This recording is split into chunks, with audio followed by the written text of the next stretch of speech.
As avid record collectors, we're always trying to get the biggest bang for our buck.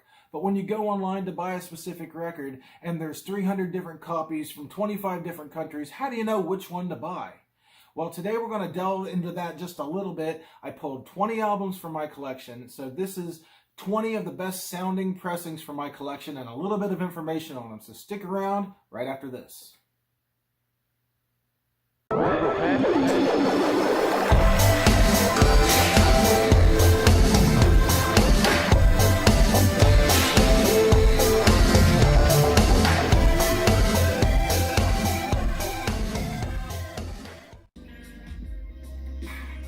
Cheers, vinyl community. Aaron back with another new video for you guys this week.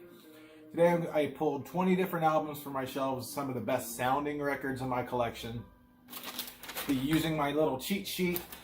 Today, how I split this up, I did 5 classic original pressings, 5 classic modern reissues, 5 modern albums, and 5 modern reissues.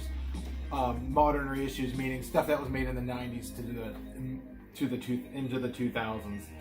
First 5 we're going to talk about that I really enjoy are the original pressings from classic albums. Going to show some prices, going to show some information about each of the ones that probably lended to why they sound so amazing. Over here to this side of me, I'm just going to briefly show these records and just move right along. Coming up at number 5, we got Crime of the Century by Supertramp. What a really amazing album. I had trouble picking between this one and Breakfast in America. They both are really amazing sounding albums. This one just lends itself more because it's a little bit more atmospheric than Breakfast in America, in my opinion. You can pick this one up for anywhere between $3 and $10. I would not pay any more than $8 to $10. I got this copy for $3 and it's just fine. Yeah, you shouldn't have to pay for those reissues when the original sound as good as this one. 1988 Elektra album, Tracy Chapman.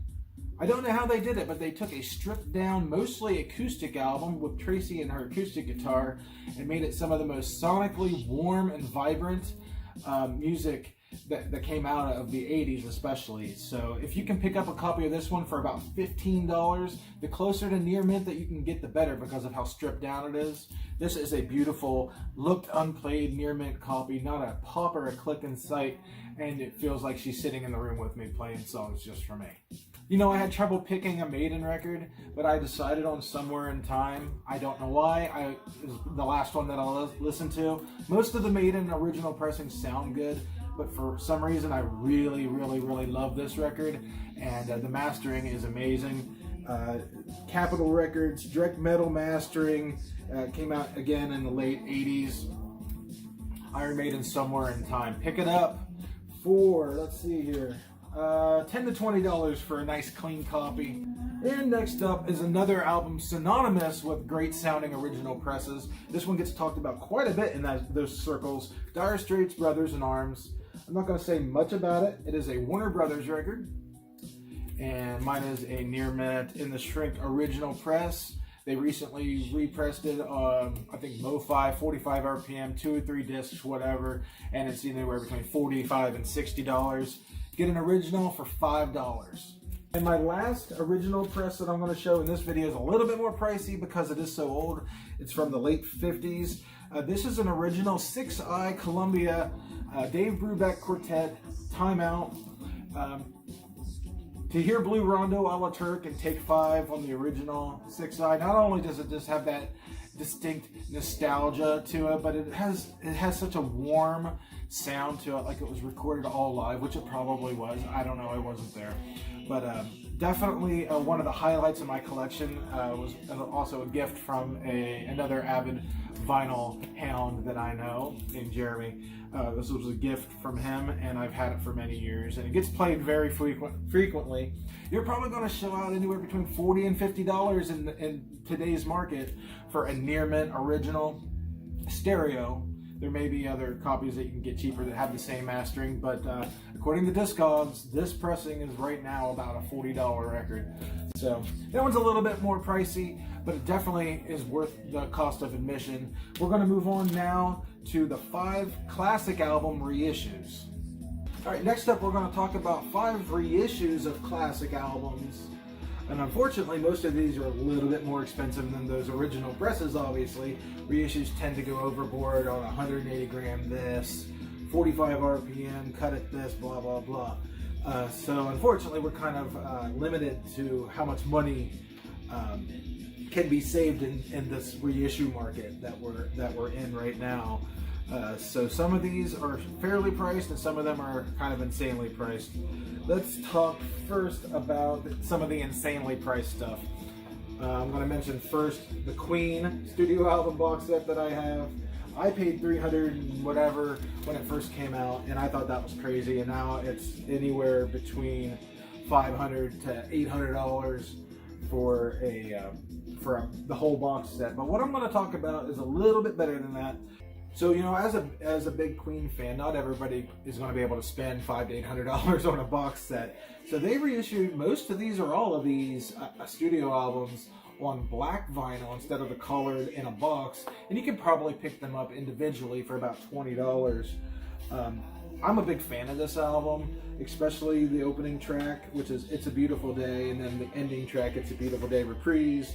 And then, of course, you have Heaven for Everyone, Too Much Love Will Kill You. Oh, it's such a heartbreaking track.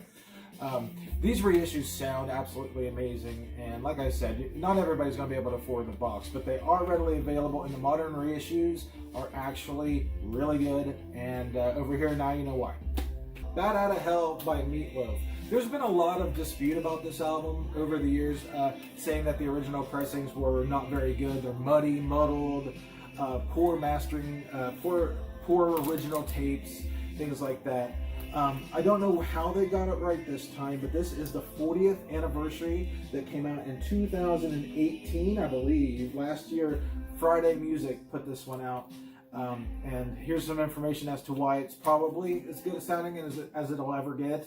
I've owned 6 different pressings and 6 different copies of Bat Outta Hell because it is probably my favorite album of all time. And I can say without a shadow of a doubt, this is my favorite one. I've already moved it to the front of the line, absolutely. So I don't know if it's available anymore, but I paid $24.99 or whatever for it when it came up for pre-ordering. So definitely be looking out for this one. Eric Clapton's Complete Clapton Collection.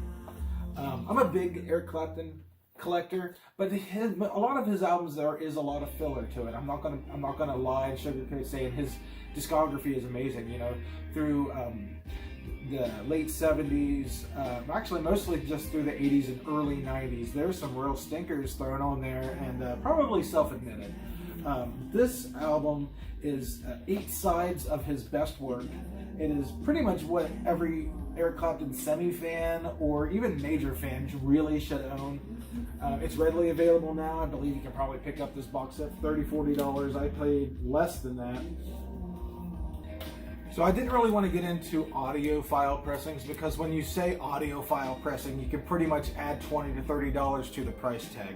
However, I had to throw in one because I did a hell of a lot of research before I made a purchase for Beach Boys' Pet Sounds. I really wanted to get the definitive sounding pressing, and I know that word is different for everybody because everybody has different ears, but the best reviews and the best things that I came up with for me and what I was looking for at the time is the Analog Productions quality record pressings, a 200 gram vinyl, which is, I know, kind of a buzzword, and added some more price to the sticker, but absolutely flawless, perfect pressing, probably top 10 sounding records in my collection, and totally worth the price tag. I believe you can pick this one up for $35 to $40.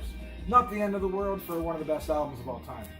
And the last one we're going to talk about is my other favorite album of all time. It is the 2017 remix remaster of the Beatles' Sgt. Pepper's album Stereo Mix. Another perfect example of somebody taking something that was already perfect and bringing new instrument instruments to life in it, taking things that were kind of buried and in the background and bringing them to the forefront. And for me, it just works. I bought this when it was brand new, pre-ordered, and I paid probably $30 or so. You can get this one right now. Unfortunately, it must be out of print or harder to come by, because it looks like Discogs has it for around $50. You may get lucky and find it for cheaper in an actual store. So that's 5 modern classic reissues. Let's move on to top 5 modern albums. That is albums that came out in just the last few years. New vinyl, they're working under the guise of quantity over quality, where they're just shitting out 300 copies of this color and 100 copies of this color. They're living off of FOMA, the fear of missing out. FOMO, not FOMA. FOMO. FOMA is an album by the Nixons. Anyway, FOMO, fear of missing out. They're putting limited numbers on things instead of focusing on quality at the pressing plants, quality in the mastering. And that can be heard across the board. And one of the complaints that I hear some of the most from other collectors. So I'm picking 5 modern albums where the musicians and the labels and the bands and all of that kind of work together to come up with some of the best sounding records that they could possibly come up with in the late 2000s, mostly 2017, 2018, 2019. So let's dig into those 5 right now real quick. First one I picked, Red Hot Chili Peppers, The Getaway. Not everybody's favorite Chili Peppers album. I did the store pre-order. Was a little bit pricey. It's the 180 gram version, numbered. I got it exactly number 1000. Great sounding pressing. Obviously with Danger Mouse involved here. Warner Brothers knocked it out of the park. Great sounding album, probably better sounding than it is an album in my opinion. Not their strongest work, but vinyl-wise, definitely a great sounding record, and it kind of saved it for me. Next is a brand new release from just last month, which would have been March 2019. Strain of Oak's Eraserland. It's going to probably be my album of the year. He came out and said that they specifically made this album for vinyl. They recorded it in the back of their minds for vinyl. They mastered it specifically for vinyl. I don't even think that there's anything audiophile specifically about this other than it is clear vinyl, dead silent. I didn't even have to I ran a brush across it, but I didn't even really have to. Easily one of the best sounding new records I've heard. It's so sonically pleasing and warm. It's just so inviting, and it's a damn near perfect album. So that is the next one I'll show you guys there. Strand of Oak's Eraserland. Definitely a great album, and the pressing is spectacular. All right, the third album we'll talk about now is Tom Morello, The Atlas Underground. This is kind of like a hard rock album, but it's mostly a hip-hop album. I don't own very much hip-hop, so I gotta say that whoever mastered this, the information should be over here at this point, really went above and beyond, because the sound quality on this is absolutely amazing. I picked up this copy, I believe, for like $10. This is the indie exclusive gold black splatter, whatever. Next up is a record from Blue Note. This is Elvis Costello and The Roots, another hip-hop rap group. Wise Up Ghost and other songs from 2013. Blue Note knocked it out of the park. Questlove's drums can be seen and heard in the forefront absolutely more than about anything else. It is like a stripped down, just Costello's voice, Questlove's drums, and some mild instrumentation. Everything just seems to pop at the right times. The mastering on this is absolutely flawless. You can pick up a copy of this anywhere between $15 and $20. Last modern album we'll talk about is 2017's album, Steven Wilson, To the Bone. Made in Germany here, made in the EU. Steven Wilson is an audiophile. Steven Wilson cares about his fans' listening experience. This album is a sonic masterpiece. It is done at 45 RPMs, 180 grams. This is the bone white indie exclusive, collared, whatever. Definitely another good one to pick up. You can probably get a copy of this one, secondary market, for about $20. Easily worth the price if you're a fan of Steven Wilson. And even if you're not, I would go digitally and check out the songs. Same Asylum as before and Pariah. The vinyl, like I said, is just warm and colorful. You just close your eyes and it just feels like a burst of color. Not everybody can see that when they're listening, I get that. But for me, when I listen to this album, it just takes me to a whole nother plane, man, I tell you. We're going to move on now to the last 5, and it is 5 modern album reissues. Albums done in the 90s and above, modern reissues for those. And you know how expensive some of those can be. So let's talk about 5 of those that are worth the price. First one that I'm going to mention is a multiple album reissue series done by Primus, done on Prom Song, which is Les Claypool's record label. We got the Primus reissues from 2018. I picked up Brown, Anti-Pop, Tales from a Punch Bowl, and of course Pork Soda. I always forget the name of that one when I see the pig. Anyways, I picked up the colored variants that cost, $40-50 or $40 a piece basically. You can pick those up for about $20 each on black vinyl. Original master tapes, some love and time went into those.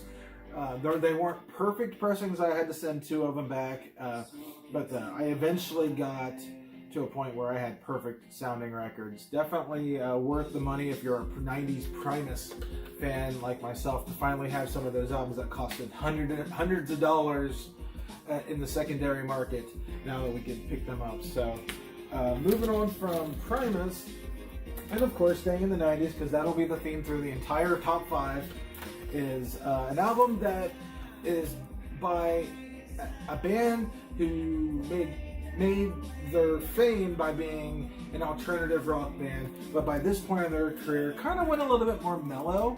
Talking about Adore by the Smashing Pumpkins. I don't know how well this shiny glossy cover will pick up on camera, but this reissue, my god.